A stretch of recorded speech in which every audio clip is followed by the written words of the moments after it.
You have your hat on. I'll put my hat on. All right. Topic number one. Topic number one. Tomorrow, Jerry, Tony, ladies and gentlemen, Netanyahu's coming. He's already here, actually. He's going to make a speech tomorrow on Capitol Hill about Iran. Go ahead, Jerry. Your thoughts. What's he ask for? Well, he's going to ask for a tough agreement on the nuclear weapons of Iran that they're now. Well, what do you think about him coming without going through the White House? Well, he does that every year, though. He appears at APAC, right? He doesn't have to get permission. But then last time he came, I thought it ran it through the White House. Every time he comes here, he lectures Obama.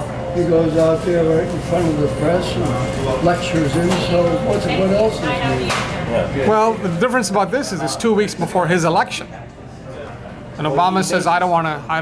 He knows he's not going to get any support from the White House, so He won't get any support. he doesn't. Well, he also apparently wants to ask for $300 million more for his weapons stuff, for his Iron Dome and all that stuff. $300 more million. He's going directly to Congress and the Senate, bypassing. I won't pay any attention to him when they're negotiating with the Iranians on them producing fissionable material like can be turned into nuclear weapons. There are about 4 other countries involved. China, Russia, UK, and they've got interests too. Which are not as tough as the ones that the Israelis want. Well, Chomsky, I was telling Tony earlier, Chomsky has a little piece on YouTube where he says that Israel really isn't afraid of Iran. They just want to be the dominant power in the Middle East. They want to reduce Iran's power as much as possible. They're not really threatened by them. What do you think about that? No, they're not, and they couldn't. What are they going to do? There's nothing they can do about Iran. They can't fly over and bomb them because they don't have the refueling operations they need.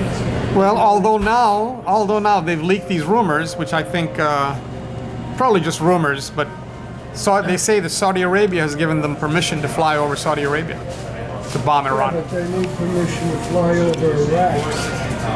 Well, they can't do it just from flying over Saudi Arabia? No. Okay. Well, look, in the end, Netanyahu can't do anything without the support of the U.S. and the White House. He's simply he's a lapdog. He barks a lot, but he's also trying to win the election. I'm sure this is an election play, right, Jerry? Well, there's a lot of electioneering Israelis who don't like what he's doing. They figure it's antagonizing the president, who's going to be around for what, maybe a year and a half? Yeah. Well, the latest poll was 47% of Israelis don't want him to make the speech. And 66% of Americans don't want Netanyahu to make the speech. It looks like he may have made a miscalculation. What do you think? Wait a second, 66% of Americans don't even know who he is, I think. No, they say they don't want him to make the speech. I've seen some polls, it's not happening. No, it's 66%. And 47% of Israelis said he shouldn't do it because it's antagonizing their greatest ally, U.S. So anyway, maybe it's a miscalculation. All right, go to the next topic. We'll go to the next topic. Thank you, Tony. I didn't want to drag on here. Tony brought this up, Jerry. This man who was murdered in Moscow a few days ago. And turns out he has a 5% approval rating in Russia. Nemtsov it's called. 5% approval rating in Russia. So he's not a major. And the media here seems to be trying to make him into a Nelson Mandela figure. So what do you think about that? Who killed him? Who killed him? Why would Putin order the assassination of somebody with a... One of Putin's crowd. There he goes. Even though he has a 5% approval rating there, he's not a threat, is he? Yeah, but he was the leader of this group that wanted a little more democracy. Yeah, but it's 5% approval rating. Why would you be threatened by somebody like that? Is it possible it could be a false flag to make Putin look bad? Is it possible, Jerry, Possible what? that it's a false flag to make Putin look bad?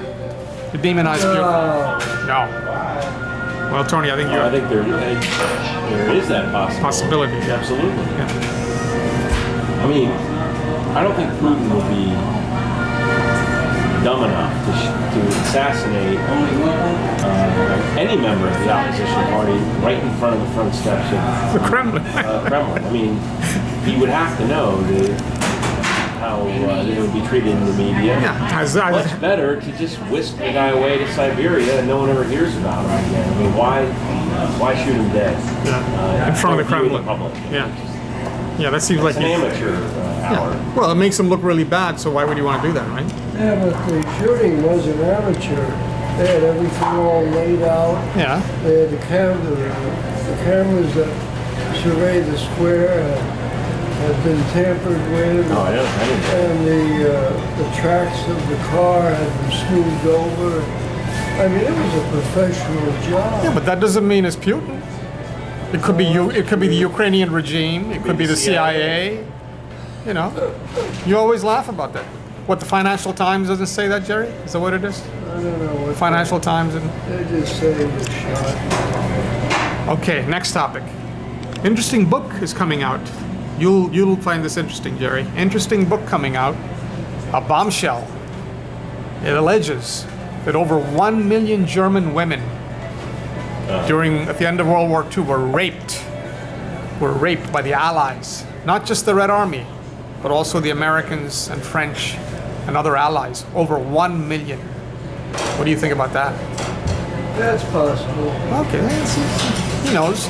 Apparently there was a town in southern Germany, Jerry, where the commander of the American unit that was there gave them 48 hours. He said, go do whatever you want to do.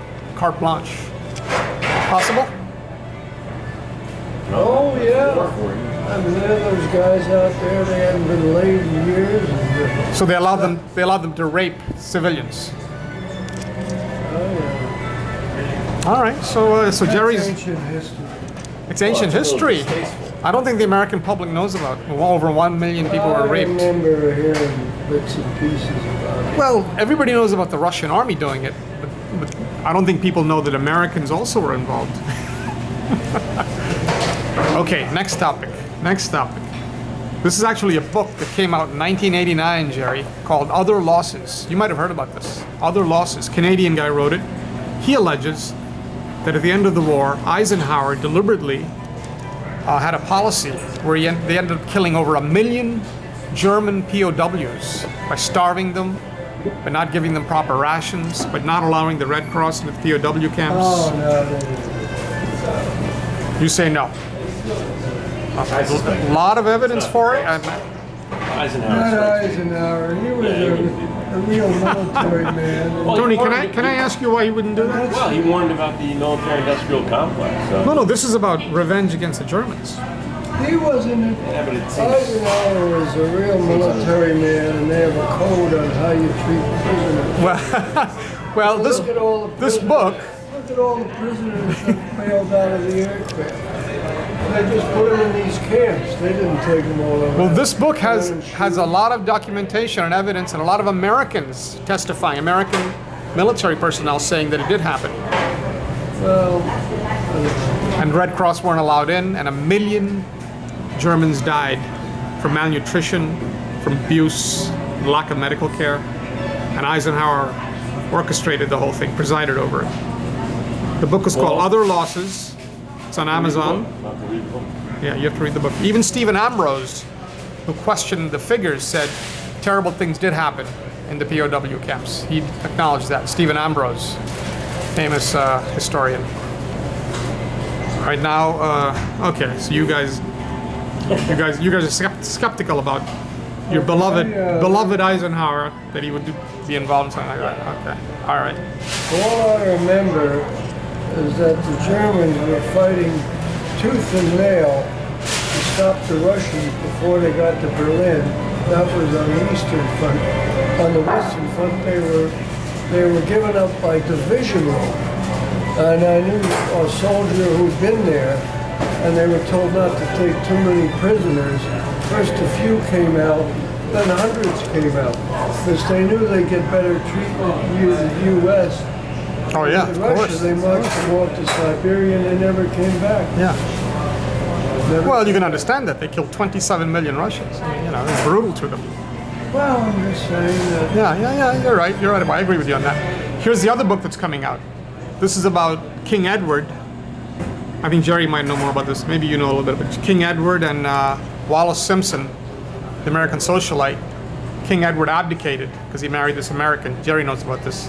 Now there's all this stuff coming out, documents and tapes and all this stuff, that these two people, King Edward, after he abdicated, and his wife, the American, visited Hitler in his lair and palled around with him and didn't want Britain to go into the war against Germany, and they were big fans of the Third Reich. This guy could have been the King of England. So this is a big scandal. Jerry, any? Oh, that's well known that he was sympathetic Yes. to Yes, and his wife, American wife. the wife. I didn't know that much Yeah, about. there's a photograph that came out in the book. This was before he was married. No, there's a photograph of them leaving Hitler's lair, Berchtesgaden, in a jeep with a big swastika flying and everything. This was around 1937. But apparently he was a big admirer of the Third Reich, and he could have been King of England. Is that it? Well, I know that you've got the timing wrong. He No, went over when he was still heir apparent and visited the Nazis and Hitler. And he thought he was doing a good job bringing the country back to actually though, prosperity. there's a photo of him and his wife in a jeep. That was after. Yeah, that's what I said. You said before. I'm saying after he was married. Well, that doesn't count. That was one of the reasons the government wanted to get rid of him. And there was Oh, yeah. a way he could have stayed in, and they sort of tricked him. Because there was a legal way he could have stayed in. And they tricked him into using another method. Right.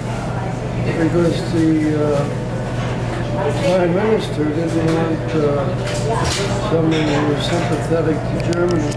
Yeah, sure. Yeah, and it's interesting because at the same time that he's doing that, there's Charles Lindbergh going around the United States giving speeches that the U.S. should not be involved against the Well, Germans. he didn't want us to get into another war, and there was no reason the worst decision we ever made was getting into World War I. Yeah, Absolutely. The Germans, there was just about getting ready to be a big settlement. Both sides were exhausted. And all the chancelleries of Europe, there was talk about a settlement. yeah. And the That's British- World War I you're talking about. Yes, and the British put out all this propaganda, Yeah. which was absolute lies about the rape of Belgium, about children being thrown on bayonets. Yeah, I agree with you on There that. was Yeah. nothing to that. Yeah, World War I. Right. But in World War II, you have two of the And major. The British, there's a Neutrality Act, allowed ships to go to Germany with materials, and the British were stopping them and searching them Yeah, and returning them back. So they were violating the Neutrality Act, yeah. everything. That's World War I, though. That's World War I, Jerry. Yeah, but that set up World War II. Yes, That's the big- but in World War II, you have Lindbergh, great American hero, and you have King Edward, who could have been the king. Both sympathized with the Third Reich, and they were both, I think, ferocious And the British anti-Semites didn't also. have to join in on World War II either. The British didn't even have to join in on World War I. They had no treaty that compelled them to go in on the side of the French. Yeah, but that's World War I you're talking about. Yeah, there was no treaty. Yeah, but Lindbergh and King Edward were also very anti-Semitic.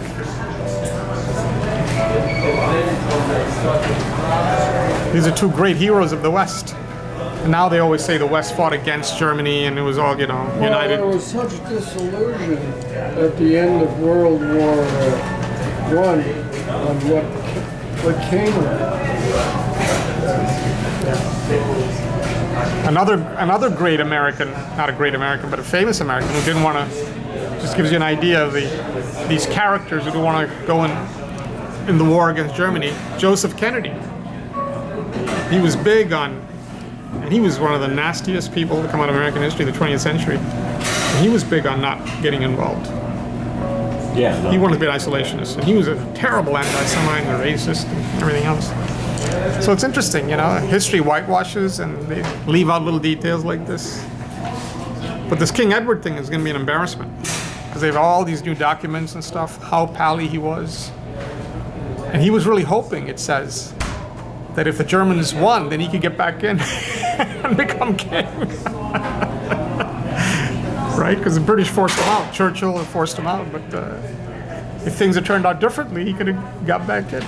Hitler said he would make a great king.